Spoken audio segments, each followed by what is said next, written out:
Au nom du Père et du Fils et du Saint-Esprit, ainsi soit-il, mes bien chers frères et sœurs, neveux, nièces, cousins, amis. Nous continuons notre explication de la doctrine chrétienne. Je m'appuie sur le catéchisme à l'usage des diocèses de Belgique, numéro 193 et suivante. On parle des bonnes œuvres. On appelle bonnes œuvres, un acte de vertu que nous faisons avec la grâce de Dieu pour sa gloire et pour notre bien ou celui du prochain. Les bonnes œuvres sont spécialement recommandées dans la Bible, comme la prière, la mortification, pénitence et les œuvres de miséricorde ou de charité. Qu'appelle-t-on œuvre de miséricorde? On appelle œuvre de miséricorde les actions charitables par lesquelles nous venons en aide à notre prochain dans ses nécessités corporelles ou spirituelles. Par nos bonnes œuvres faites en état de grâce, nous méritons une augmentation de la sainteté, de la grâce sanctifiante et de la gloire éternelle. Nous méritons aussi des grâces actuelles, au secours divin, sous différentes formes, pour vivre chrétiennement.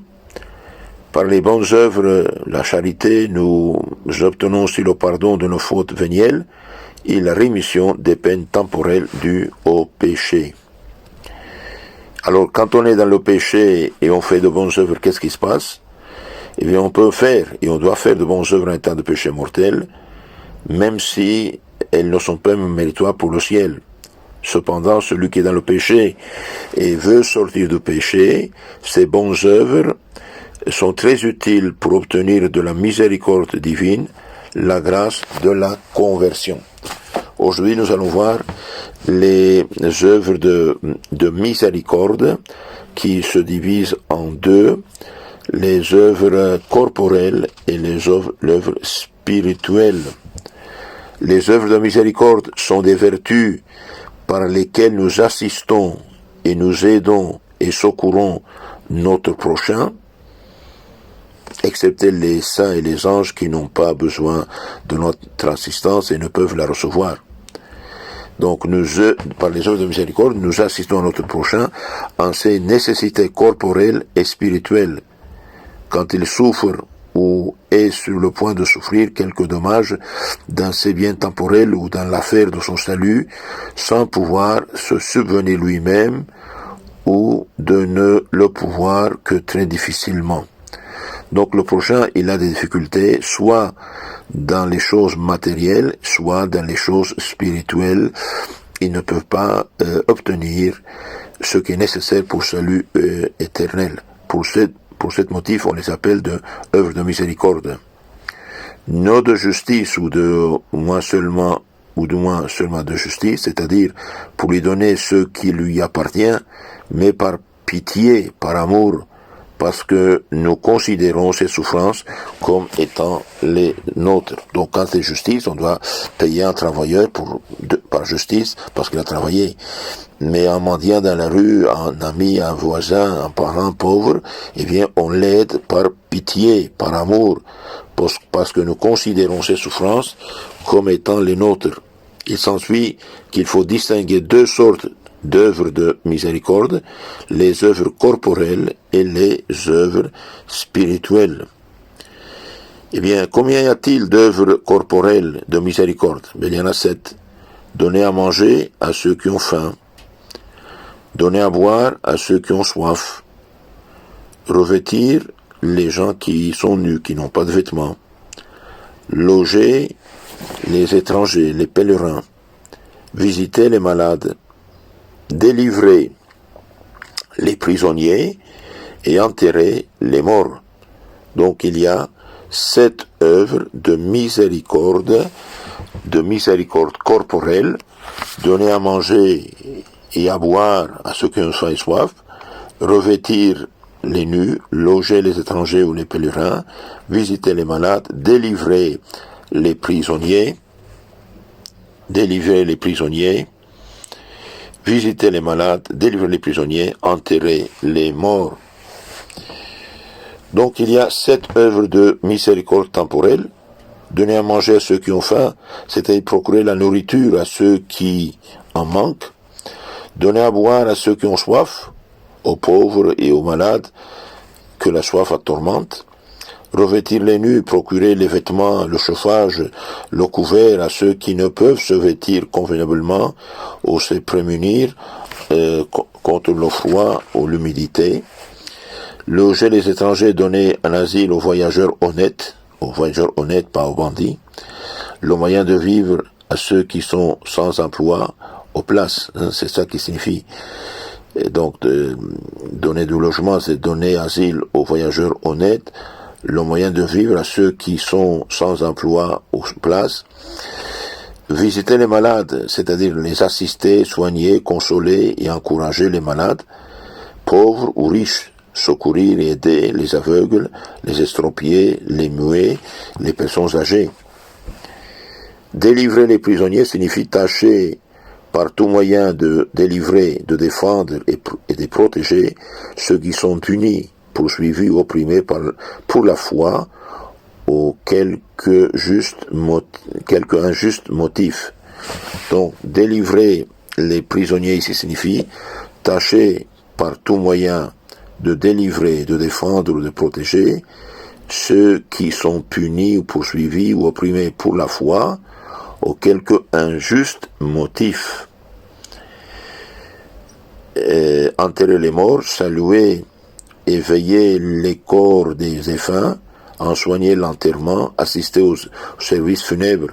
C'est une œuvre de miséricorde, quoique les corps privés de l'âme ne sont pas notre prochain, parce que la mémoire des défunts vit encore sur la terre, et qu'ainsi l'honneur rendu à leur corps les concerne eux-mêmes. Aussi parce que, au jour de la résurrection, leur corps sera de nouveau uni à leurs âmes. Continuons avec quelques questions et réponses. Est-on quelquefois obligé de faire l'aumône aux pauvres? Oui, lorsqu'ils sont dans une extrême ou dans une grande nécessité et que nous pouvons les assister. Est-on quelquefois obligé, sous peine de péché, de faire l'aumône aux pauvres, ou d'assister et d'aider par quelques œuvres corporelles de miséricorde ceux qui souffrent? Bien sûr que si. Toutes les œuvres de miséricorde peuvent être comprises sous le nom d'aumône, l'aumône pouvant toujours servir à en exercer l'une ou l'autre. Oui, nous y sommes tenus par miséricorde, sous peine de péché, si chacune des deux conditions suivantes est remplie. Les pauvres, les nécessiteux, sont dans une extrême nécessité, lorsqu'ils sont en danger de mourir ou de subir un préjudice comparable à la perte de la vie, si nous ne leur venons en aide, ou lorsqu'ils sont dans une grande nécessité, lorsque sans un secours de notre part, ils mourraient peut-être d'inanition, ou du moins éprouveraient un grand dommage dans leur honneur, leur réputation et leurs biens temporels. Et que nous pouvons les assister, là, bien sûr, si nous possédons des biens au moyen desquels nous pouvons et nous devons les assister. Quand la nécessité du prochain est extrême, nous devons employer pour lui subvenir les biens dont nous n'avons pas besoin pour entretenir notre vie ou celle de notre prochain, de nos proches. Si elle n'est qu'une grande, nous sommes certainement obligés de faire servir à son assistance des biens dont nous n'avons pas besoin pour maintenir notre rang et probablement, du moins, à une certaine mesure, ce qui peut servir à le maintenir, mais ils n'y sont pas, à strictement parler, nécessaires. C'est ce qu'exige l'ordre dans la société. Il paraît même certain que nous sommes tenus sous peine de péché de faire l'aumône de ceux qui ne servent pas au moins au maintien de notre rang, mais à tous, pas à tous, mais du moins à quelques pauvres dont la nécessité ordinaire est celle dans laquelle ils peuvent ordinairement les indigents. Il faut bien remarquer que dans une œuvre de miséricorde, nous donnons une aumône de ce qui est à nous, tandis que dans une œuvre de justice, nous remettons au prochain ce qui lui est dû. Et qu'ainsi l'injustice nous oblige toujours à restituer puisque chacun toujours et partout droit à ce qui lui appartient, alors que le défaut de miséricorde n'entraîne pas semblable obligation, le monde est en prise de ce qui nous appartient et personne par conséquent autre que nous n'ayant droit à ce qui la constitue. Les vertus de civilité, de gratitude, de générosité, de sincérité, parce que nous y donnons de ce qui à nous appartiennent aux œuvres de miséricorde, du moins si nous n'y sommes obligés par nos fonctions ou un contrat spécial, et que par le mensonge nous ne faisons pas tort au prochain dans ses biens. Quand les œuvres de miséricorde sont-elles les plus méritoires? Eh bien, les œuvres de miséricorde sont les plus méritoires lorsqu'on les exerce envers les pauvres uniquement pour amour de Dieu. Quand on fait ces œuvres pour amour de Dieu, eh bien, c'est plus méritoire. On fait les œuvres envers les pauvres, envers ceux qui n'ont pas d'autorité sur la terre. Plus est basse la condition de celui que l'on assiste, et plus il faut s'abaisser pour l'aider. Quelle récompense pouvons-nous espérer pour les œuvres de miséricorde? Eh bien, la récompense éternelle que Jésus-Christ donnera en présence de tous les hommes au jour du jugement dernier. Venez les bénis de mon Père, j'étais malade et vous m'avez donné à manger, à boire, etc., etc. Pourquoi enterre-t-on les corps des chrétiens en terre sainte ou dans les églises? Premièrement, parce que ces lieux donnent meilleure occasion aux vivants de prier pour les morts. Deuxièmement, parce que ceux-ci participent aux messes et aux prières qui s'y font. Troisièmement, parce qu'ils sont tous secourus par l'intercession des saints qui y sont honorés. Et quatrièmement, parce qu'ils participent à la bénédiction de ces endroits. Quelles sont les œuvres de miséricorde spirituelle? Bien, on verra ça dans la causerie suivante. Les œuvres de miséricorde, on le verra dans les causeries suivantes. C'est corriger les pécheurs, instruire les ignorants, prier pour le salut du prochain, donner bon conseil à ceux qui en ont besoin, consoler les affligés, souffrir patiemment les injustices, pardonner les offenses, sont des œuvres de miséricorde temporelle.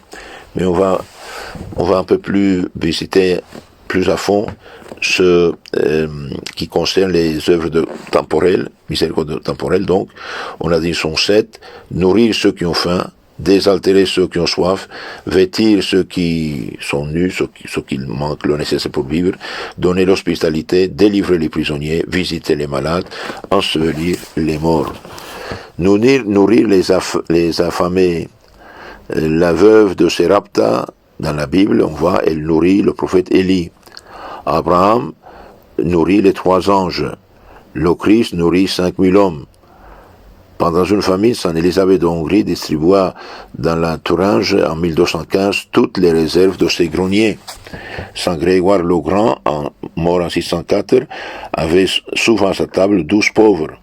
Et Saint Louis, qui est mort en 1270, entretenait tous les jours 120 pauvres, les jours de fête 200, et les servait souvent lui-même. Voilà, nourrir les affamés, les saints nous donnent l'exemple. Donner à boire à ceux qui ont soif. La Samaritaine servit le Christ au puits de Jacob. Rebecca donna à boire aux animaux d'Éliezer, le serviteur d'Abraham. Vêtir ceux qui sont nus, eh bien, Tabitha à Jaffa donnait des vêtements aux pauvres veuves, et comme récompense, Saint Pierre l'a ressuscité. Saint Martin donna la moitié de son moineau à un pauvre à Amiens. Dans les suivantes, on va encore expliquer ça, c'est très, très intéressant. Ayez la charité de vous souscrire à notre canal et de renvoyer ces causeries à vos contacts. Que Dieu vous bénisse.